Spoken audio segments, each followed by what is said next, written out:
kali ini, khususnya di 2025 ini, yang telah menghapus, meniadakan bantuannya kepada masjid, pesantren, madrasah, majelis taklim, dan apapun itu yang berhubungan dengan keagamaan, khususnya agama Islam. Pemerintah sekarang sepertinya lebih memilih tontonan daripada tuntunan. Terlepas daripada itu, siapapun, termasuk pemerintah yang tidak suka kepada pesantren, saya hanya sekedar mengingatkan, pesantren jika dilihat secara sejarah adalah lembaga pendidikan yang lebih dulu ada di muka Nusantara ini daripada sekolah-sekolah formal. Memberikan bantuan kepada pesantren adalah sebuah penghargaan dari lembaga, dari konstitusi negara terhadap pendidikan yang lebih dulu ada di Nusantara ini. Dana hibah saya sudah identifikasi. Kemudian saya sudah pilah-pilah mana hibah mandatori yang bukan mandatori. Mana hibah di bawah 100 juta, mana hibah di bawah 500 juta, mana hibah di atas 500 juta, mana hibah di atas 1 miliar, mana hibah di atas 5 miliar, mana hibah di atas 40 miliar. Saya sudah punya identifikasi itu. Dalam waktu dekat kami akan melihat dari sisi aspek auditnya. Setelah audit nanti kami lihat kecenderungannya seperti apa. Setelah kecenderungannya kami baca pemainnya siapa, arahnya kemana, ini akan membawa ini ke ranah hukum agar menjadi pembelajaran penting, tidak terulang persoalan serupa. Kang, ini audit ini kira-kira bisa menyelamatkan berapa besaran APBD Jabar? Kalau menyelamatkan tidak akan, kan duitnya udah dikeluarin. Paling mereka harus mengembalikan, kan gitu loh. Kalau nanti ditemukan bahwa auditnya ternyata SPJ-nya fiktif, ya pidana korupsi, kan gitu loh. Tetapi yang paling utama adalah menyelamatkan keuangan Provinsi Jawa Barat ke depan. Termasuk kan kami kemarin sudah melakukan alokasi anggaran. Alokasi anggaran itu sesungguhnya adalah penyelamatan keuangan negara. Melakukan penundaan terhadap belanja hibah. Sesungguhnya kami lagi menyelamatkan keuangan itu agar belanja hibah ke depan tepat sasaran. Tidak jatuhnya pada itu juga.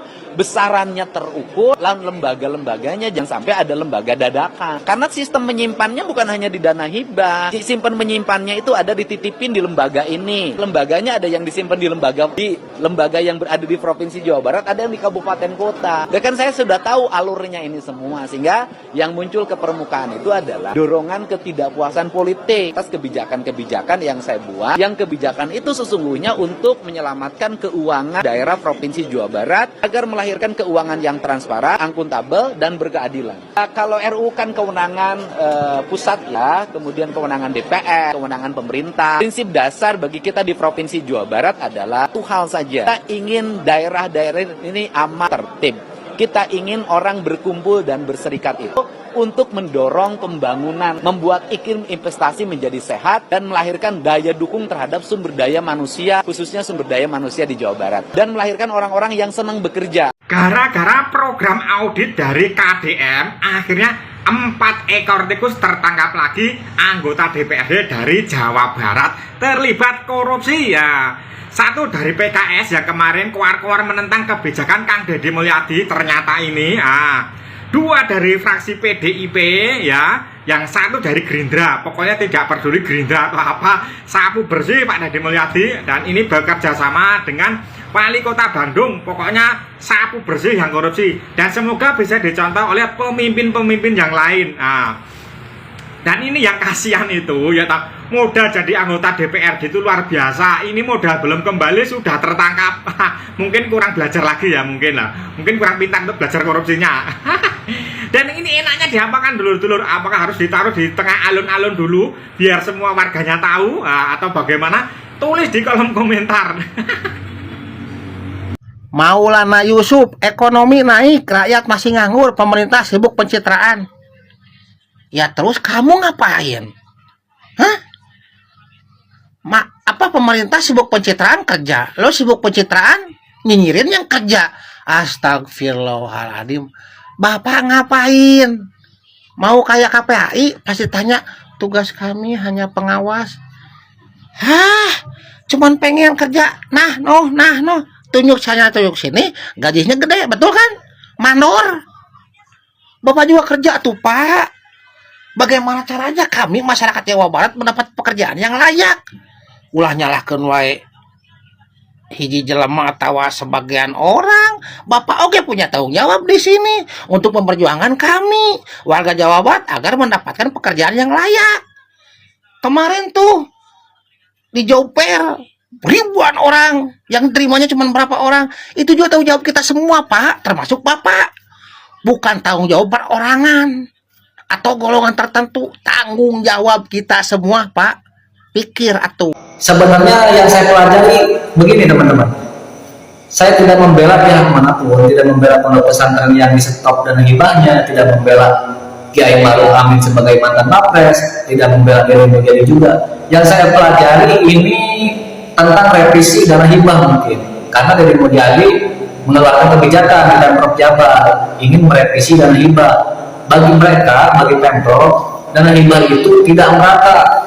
Yang mendapatkan dana hibah itu pondok pesantren yang dekat dengan ranah politik, pondok pesantren yang dekat dengan penguasa, pondok pesantren atau kiai-kiai yang dekat dengan kekuasaan, teman-teman. Nah, tapi ustadz-ustadz di kampung, kiai di kampung, ponpes-ponpes di pelosok, banyak yang masih belum mendapatkan dana hibah. Makanya Kang Deddy Mulyadi selaku Gubernur Jawa Barat ingin merevisi dana hibah agar merata. Dengar-dengar akan diturunkan tahun depan, teman-teman. Kita lihat aja ke depannya seperti apa. Cuman saya sikapi dalam beberapa kritik para tokoh-tokoh kepada Gubernur Jawa Barat, saya tidak membela Gubernur, namun sebagai masyarakat saya setuju dengan kebijakan Gubernur. Kenapa? Kita yang ngurus masjid, yang ngurus pondok juga butuh perkembangan sosial, butuh perkembangan sosial di daerah kita masing-masing. Dengan anggaran dana hibah kalau nggak salah 11 triliun di Jawa Barat, kalau nggak salah 11 triliun. Betul, kalau salah teman-teman boleh koreksi. 11 triliun itu harus akurat. Satu ponpes dikasih 100 juta per tahun aja, jutaan ponpes itu bisa terbagi, teman-teman. Jangan begini, ketika pondok pesantren yang dekat dengan penguasa, dekat dengan gubernur, bukan wakilnya, itu mendapatkan sampai 50 miliar, 60 miliar, itu tidak wajar, teman-teman. Kenapa? Dana hibah itu bukan hanya untuk pondok pesantren, bisa digunakan untuk beasiswa, bisa untuk sumbangan ke kampus-kampus, ke universitas tinggi, ke sekolah, bahkan masjid pun sangat layak, teman-teman.